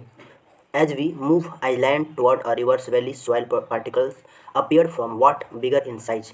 The upper reaches of river valley are near a place of brick slopes. Soil are coast. Such soil are more common in piedmont plains such as Duars, chos and Terai, मतलब यहाँ पर बात किया जाता है कि एलुवल soil ऐसे ही हर मतलब क्षेत्र में नहीं पाया जाता है। कुछ पार्टिकुलर क्षेत्र है जहाँ पर सैंड, सिल्क, क्ले, है ना, बहुत ज़्यादा मात्रा में फैला हुआ है, जिसके कारण वह क्षेत्र बहुत उपजाऊ हो जाता है ना। वो रिवर वैलीज जहाँ से बिल्कुल मतलब एक स्लोप के टाइप्स में मतलब कि ये नदियाँ बहती है, आगे बढ़ती है, तो उस जगह को द्वार या फिर चोस या फिर तराई कहते हैं। Apart from a size is grain or components, soil are also contribute on large basis of their age. According to their age of alluvial soil can be classified into alluvial soil जिसको भांगर बोलते हैं, new alluvial soil और जिसको खादर बोलते हैं। हम थोड़ा सा इसको जनरली मेंशन कर देते हैं कि जहाँ पर जैसे देखते हैं कि नदी आ रही है और नदी में जब पानी ज़्यादा है तो फैल जाती है। फैल जाने के बाद क्या होता है कि फैलने के बाद फिर जब धीरे धीरे पानी नदी का कम नहीं हो जाता तो धीरे वो वापस अपने जगह पे आ जाता है। लेकिन जब फैल गया जहाँ तक तो उसको बोलते हैं खादर, है ना। और मान लो कि कुछ ऐसा हो कि एक समय के बाद बहुत दूर तक फैला था और अभी तक वहाँ पर पानी पहुँच ही नहीं पा रहा है और बार बार तक वहाँ पर जो न्यूट्रिशन है ना, जो कि मिट्टी को उपजाऊ बना सकता है, बट वहाँ तक पहुँच नहीं रहा है। लेकिन ऐसा बात नहीं कि वो एलुवियल सॉइल बिल्कुल अनफर्टाइल हो गया, वहाँ पर भी खेती हो रही है, बट हाँ जहाँ तक पानी फैला उसके अकॉर्डिंग नहीं, है ना। तो जो पुरानी एलुवियल सॉइल उसको तो बोलते हैं बांगर, और जहाँ तक पानी फैल रहा है तो उसको बोलते हैं खादर। ये जरूर याद रखना है। और कहता है कंट्रीब्यूट ऑफ कंकर, यानी जो उसके आसपास के जो भी छोटे छोटे पार्टिकल्स उसको बोलते हैं कंकड़ बोलते हैं, ठीक है, जहाँ पर खादर वगैरह मिला हुआ है। तो एलुवियल सॉइल एज अ वोड आर वेरी फर्टाइल, ये बहुत ही सॉइल हो जाए आपका इसमें ओल्ड एलुवियल सॉइल हो फिर न्यू एलुवियल सॉइल हो, बहुत फर्टाइल होता है। इस बिकॉज इसके पास रीजन होता है क्योंकि इसमें potash, phosphorus and acid, lime और ideas of which growth sugar cane, paddy, wheat and other क्रिकल्स ऑफ पल्सेस क्रॉप, यानी इसमें फास्फोरस, पोटास और भी एसिडिक रीजन्स पाया जाता है, जिसके कारण ए क्या बोला जाता है कि शुगर केन हो, चावल हो, गेहूँ हो, या फिर और भी जो पल्सेस है, ल्यूमिनल क्रॉप्स हैं, उसको ग्रो करने में ये काफ़ी हेल्पफुल होता है। सेकंड जो आता है ब्लैक सॉइल। आई होप कि आपके पास बुक तो अच्छा से हो गई। Black soil, this soil are brick in the colour of age और also known as regur soil, इससे कलर चेंज होने के कारण इसको ब्लैक सॉइल को रेगर सॉइल भी बोला जाता है। 10th के एग्जाम में आज जरूर याद रखना है कि बिल्कुल इसको भूलना नहीं है कि, है ना, regur soil also known as black soil, यहाँ पर एकदम पूछा जाता है। इसके पास ये कॉटन को ग्रो करने में भी बहुत हेल्पफुल होता है, बहुत मतलब कि one of the best soil होता है, इसीलिए इसको कॉटन सॉइल भी कहा जाता है। यानी ब्लैक सॉइल को दो उपनामों से जाना जाता है, एक रेगर सॉइल, दूसरा cotton soil. It is believe that climate condition along with the parent rocks materials are the important factor the information of black soil. These types of soil typically Deccan traps regions spread into the northwest Deccan Plateau and is made of lava falls. जैसे यहाँ पर कहा जाता है कि इस type के, ऐसा माना जाता है कि इस टाइप के जो जनरली सॉइल है वो रॉक्स के टूटने फूटने के कारण बनता है, जब स्टार्टिंग फेज होता है रॉक्स का, और वह जब लावा से, यानी जब भी मान लो कि ज्वालामुखी फटी होगी और वहाँ से जब ये राख निकलता है तो राख बहुत लंबे समय तक सर्वाइव कर जाता है, तो ये ब्लैक सॉइल का निर्माण होता है, जहाँ पर बहुत सारे इसमें मिनरल्स पाए जाते हैं जो कि अन्य फसलों को ग्रो करने के लिए अपने आप में हेल्पफुल होता है। एक कहा जाता है कि ढक्कन प्लेट्यू अर्थात नॉर्थ वेस्ट जो ढक्कन का क्षेत्र है वहाँ पर पाया जाता है काफ़ी भारी मात्रा में, जहाँ पर एक कवर करता है plateau of Maharashtra, Saurashtra, Malwa, Madhya Pradesh and Chhattisgarh, इस सब क्षेत्रों में फैला हुआ है। कृष्णा गोदावरी रिवर्स जो वैली है इस सब को भी मेंशन करता है, यानी उसके रिवर वैली को भी एक्सपेंडेड करता है और वहाँ तक ब्लैक सॉइल पाई जाती है। अगर देख पा रहे हो तो ब्लैक सॉइल का क्षेत्र है जहाँ पर अगर इसमें थोड़ा सा खराबी ये भी है कि अगर सपोज इसमें एक समय के अकॉर्डिंग पानी नहीं मिलने पर बहुत बड़े बड़े इसमें दरारें बनने लग जाते हैं। लेकिन यह पैडी के लिए भी बहुत ज़्यादा हेल्पफुल होता है, अच्छा होता है। रीजन से कि क्या होता है ना कि ये पानी को होल्ड करके रखता है, यानी पानी को मतलब कि रिस के ज़मीन के अंदर नहीं जाने देता है। जहाँ पर पैडी यानी जो धान की खेती है बहुत अच्छी हो सकती है। The black soil are made of the extremely fines clayey materials, they are known as for their capability of hold moistures. In addition, they are rich and soil nutrition such as calcium carbonate, magnesium, potash and lime. जैसे कि एक पीछे mention करते हैं कि इसको cotton soil भी कहा जाता है। कॉटन को ग्रो करने के लिए एक ऐसा क्लाइमेट चाहिए जो ना बहुत ज़्यादा हार्ड ना बहुत ज़्यादा ड्राई, यानी मीडियम टाइप का क्लाइमेट चाहिए। और अगर दूसरे क्लाइमेट में अगर उसको ग्रो किया जाए तो कुछ है जो पानी पूरी तरह से होल्ड करके रखता है, कुछ जो पानी पूरी तरह से सोख देता है, जिससे क्या होगा कि वो जो प्लांट है पूरी तरह से ख़त्म हो सकता है। लेकिन जो ब्लैक सॉइल है या इसमें पाए जाते हैं बहुत तरह के न्यूट्रिशन का, calcium carbonate, magnesium, potash, lime, ये सब है जो पानी को मैनेज करके रखता है, यानी ज़्यादा ना सूखने देगा ना ज़्यादा उबरने देगा, मेंटेन करके रखता है, जिसके कारण क्या होता है कि पैडी हो या फिर आपका कॉटन क्लॉथ हो आराम से ग्रो करता है और इसमें कोई भी प्रकार का दिक्कत नहीं होती। जैसे कि आप यहाँ पर इसको देखना जरूरी है, समझना भी जरूरी है कि हमारे कौन कौन सा क्षेत्र में कौन कौन से सॉइल पाया जाता है। हम लोग लगता है कि अरे ये तो सिर्फ मैप है, इसमें हमको क्या पढ़ना है, क्या जानना है, बस ऐसा नहीं है ना। ये हमारी सबसे बड़ी बेवकूफ़ी होती है कि हम उसको नहीं समझ पाते हैं। जैसे आप ये देख पा रहे होंगे कि एलुअल सॉइल, जैसे कि आप पूरा देख रहे होंगे उस पार्ट में बोलते हैं जो पर गंगा ब्रह्मपुत्र और इंडस रिवर्स द्वारा लाए गए सॉइल को हम लोग बोलते हैं एलुअल सॉइल। ये देखिए पूरा पार्ट से जो एलुअल सॉइल से घिरा हुआ पार्ट से, ठीक है, इसको बिल्कुल मैं समझना है बारीकी से। जब गंगा नदी या फिर ब्रह्मपुत्र या फिर इंडस निकलती है आपका हिमालय से, तो अपने गाद छोड़ जाती है। एक अभी तो मान लो कि हमें बिल्कुल नहीं दिखाई पड़ता है, बट ऐसा माना जाता है कि एक समय जब हिमालय पर्वत का निर्माण हो रहा होगा और वहाँ से नदियाँ चलना शुरू की, तो उसमें बहुत इसमें मतलब कि सैंड बॉन्ड्स थे, जहाँ पर अपने अवशिष्टों को व्यय करने के लिए बहुत इनके पास समय था। लंबे समय तक पानी फैलता रहा और जहाँ जो जिन जिन क्षेत्रों में फैला है आज वह इस तरह का हमें टेक्चर, इस तरह का हमें कुछ झलकियाँ दिखाई देता है, जो कि यह क्षेत्र ही सोच कर लीजिए कि पूरा भारत को, पूरा देश को जो अन्य प्रोवाइड कराने में हेल्पफुल 95% जो ग्रेन्स है यहीं से ग्रो कर की जाती है, जिसमें इंक्लूडेड है बिहार, झारखंड का कुछ पार्ट, उत्तर प्रदेश पूरा, दिल्ली, पंजाब, हरियाणा, राजस्थान, गुजरात का भी कुछ पार्ट है, कुछ उड़ीसा का भी पार्ट है, असम का भी पार्ट है, ठीक है। ये बिल्कुल याद रखना है कि ऐसा नहीं कि मेंशन नहीं करनी है या फिर भूल जाना है। दूसरी तरफ से देखें तो फॉरेस्ट और माउंटेन सॉइल, जो कि आपका इस सेक्टर में आप दिखाई, अगर आप देख पा रहे होंगे तो यहाँ पे जम्मू कश्मीर पूरा और कुछ है जो अरुणाचल प्रदेश वाले पार्ट्स में आता है।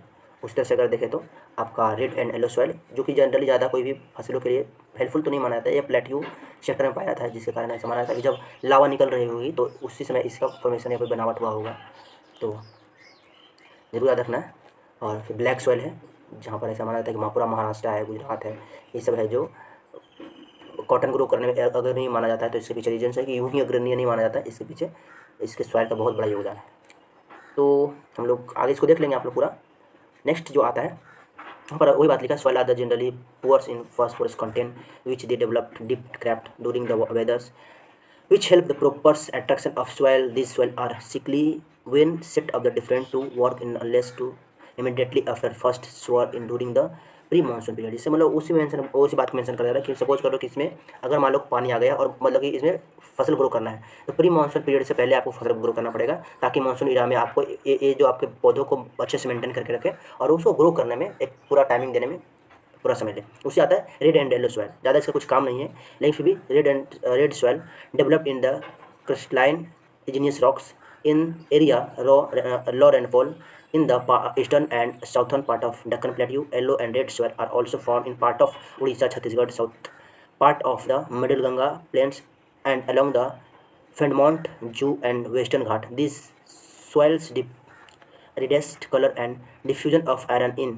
corallines and metamorphic rocks. It looks yellow when in occur in hydrate form. मतलब हम बात को मेंशन करता है कि बिल्कुल सिंपल सी बात है कि डेक्कन प्लेटू में आपको पाया जाता है, और इसका जो फॉर्मेशन यानी इसका जो निर्माण है, जब लावा जब पनपी थी निकली थी, तो उसके जो अपशिष्ट पदार्थ है उस कारण ये रेड एंड येलो सॉइल का निर्माण हुआ है, जो कि उड़ीसा, छत्तीसगढ़ और कुछ साउथर्न पार्ट जो मिडिल गंगा के क्षेत्र का है ना, उसके आसपास में पाया जाता है। इसका कलर इसलिए होता है क्योंकि है इसमें हाइड्रेट फॉर्म मतलब कि पाया जाता है, जिसका कलर है जो हमें येलो येलो टाइप में दिखता है। यह जब ज्वालामुखी डिफ्यूजन हुआ था तो उस समय इसका फॉर्मेशन हुआ था। लेटराइट सॉइल, ये भी इतना ज़्यादा कि खराब सॉइल नहीं, बट हाँ हर एक तरह का है, इसमें फसल नहीं बो जाती है। ये जो लेटराइट जो शब्द है लैटिन वर्ड से लिया गया है, जिसका मतलब होता है ब्रिक्स, यानी ये जो घरों में बनाने के लिए जो ईंटें होते हैं उसको डेवलप करने में, उसको बनाने में बहुत ज़्यादा मतलब कि हेल्पफुल होता है, कि बहुत ज़्यादा पकड़ बना के रखता है इसको। ये वेस्टर्न जो मालाबार रीजन है उसमें उस समय पाया जाता है, जो कि महाराष्ट्र है, उड़ीसा है, गुजरात और जो बंगाल है, ये सब क्षेत्रों में पाया जाता है। दूसरी बात ये भी कहा जाता है कि इसमें जो पीएच मान है ये 6 से कम है, यानी सपोज क्योंकि एसिडिक ज़्यादा इसमें होती है, जिसके कारण इसके कॉम्बिनेशन है बहुत तगड़ा होता है, जिसके कारण ब्रिक्स बनाने में हेल्प। यह वाटर को कंज्यूम करने का कैपेसिटी उतना ज़्यादा नहीं है, जिसके कारण हर एक जो प्लांट है यहाँ पर नहीं बोई जा सकती है। चना है, ल्यूनियस क्रॉप्स है, ये सभी जनरली बो सकते हैं हम लोग।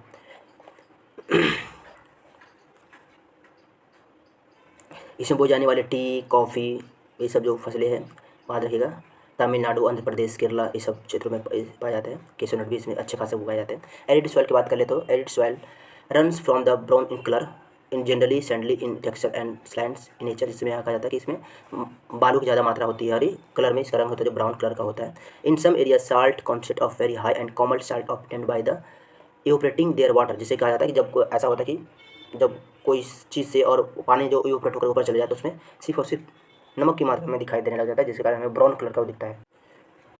Due to dry climate, high temperature evaporation in faster and the soil lacks humus of moisture, जिससे यहाँ पर कहते हैं कि इसमें क्लाइमेट कंडीशन जो मतलब बहुत जल्दी तेज होता है ना, हाई टेम्परेचर होता है, ऑपरेशन की प्रक्रिया बहुत ज़्यादा फास्ट होती है, जिसके कारण अंदर इसके अंदर जो मॉइस्चर्स है या फिर ह्यूमस है वो खत्म हो जाता है, नहीं रह पाता। इसके कारण इसमें सिर्फ कंकड़ है जो कि बहुत ज़्यादा उपजाऊ के लायक नहीं है, कैल्शियम वगैरह नहीं पाए जाते हैं, और जिसके कारण हर एक तरह के हम लोग फसल इसमें नहीं ग्रो कर पाते हैं।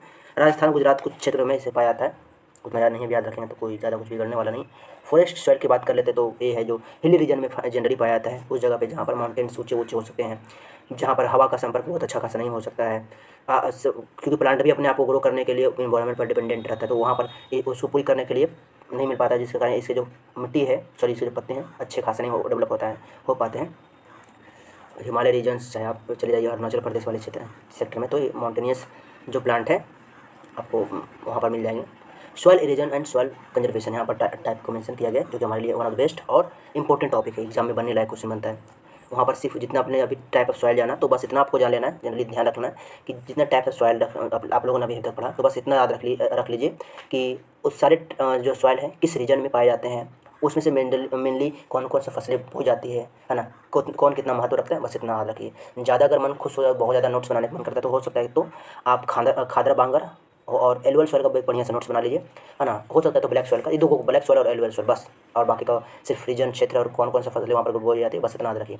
मेन जो टॉपिक एकदम मान लीजिए भी आई जो क्वेश्चन बन सकता है, soil erosion and soil conservation में दो बात को मेंशन किया गया, सॉइल इरोजन अलग बात है और सॉइल कंजर्वेशन एक अलग बात है, दोनों थोड़ा सा अलग टर्म रखता है, एक है सॉइल इरोजन और दूसरा है सॉइल कंजर्वेशन, दोनों अलग अलग बातें हैं। इसको चलो शुरू करते हैं कि क्या है दोनों बात, क्या इसमें दिखाने की कोशिश किया। तो पहले हम लोग बात कर लेते हैं सॉइल इरोजन्स का। सॉइल इरोजन दैट मीन्स उसको बोलते हैं जहाँ पर लोग हमारी बैड हैबिट्स, या फिर मान लीजिए कि कोई नदी का कोई सेक्टर है जहाँ से कंटिन्यूसली जब भी बाढ़ आता है, जब भी पानी आता है, तो मिट्टी की अच्छा खासा बहाव हो सकता है कि हमारे लिए इंपॉर्टेंट हो, हमारे खेती करने के लिए ज़्यादा हेल्पफुल हो, लेकिन वो क्या हो रहा है कि खत्म हो जा रहा है, उसका पार्ट्स धीरे धीरे नुकसानदायक हो जा रहा है, या फिर हम क्या करें, खेत को जुताई करते हैं और हवा आ रहा है, पानी आ रहा है, तो ऊपरी सतह को बहा के लेकर चला जा रहा है, लेकिन वो फसल, वो मिट्टी हो सकता है कि हमारे लिए उपजाऊ था, बट अब हमारे लिए उपजाऊ नहीं है, तो इस प्रोसेस को बोलते हैं सॉइल इरोजन्स, जो कि हमें होने नहीं देना है, हमारे तौर तरीकों को अपनाना है। अब सॉइल कंजर्वेशन क्या है कि अब इसी को बचाना है, यानी अगर हम कोई तरीके से अगर सॉइल को कंजर्वेट कर रहे हैं, यानी इसको बेकार कर रहे हैं, तो हमें इसको बचाना है। इसको रोकने के क्या क्या होता है, डिफॉरेस्टेशन की प्रक्रिया को हमें रोकना पड़ेगा, ओवर जो ग्रेजिंग करते हैं उसको रोकना पड़ेगा, है ना, कंस्ट्रक्शन करते हैं उसको स्टॉप करना पड़ेगा, माइनिंग अपने तौर तरीकों से करना पड़ेगा। अगर इस सब हम लोग प्रोसेस अगर फुलफिल कर लेते हैं, तो हम लोग अपनी वापस हम लोग कंडीशन में आ सकते हैं, यहाँ पर से सॉइल इरोजन भी होना बंद हो जाएगा, और हम लोग जो सॉइल कंजर्वेशन का प्रोसेस वो भी फुलफिल हो जा सकता है। यहाँ पर लिखा हुआ, यहाँ पर जैसे कि आप लोग दिखा देते हैं, यहाँ पर लिखा हुआ plotting along the colour in line can decelerate the flow of water down slopes is called counter plotting, जिससे कि हम लोग यहाँ पर बात को मेंशन करें कि हम लोग कौन कौन से तरीक़ों से हम लोग अधिक कर सकते हैं।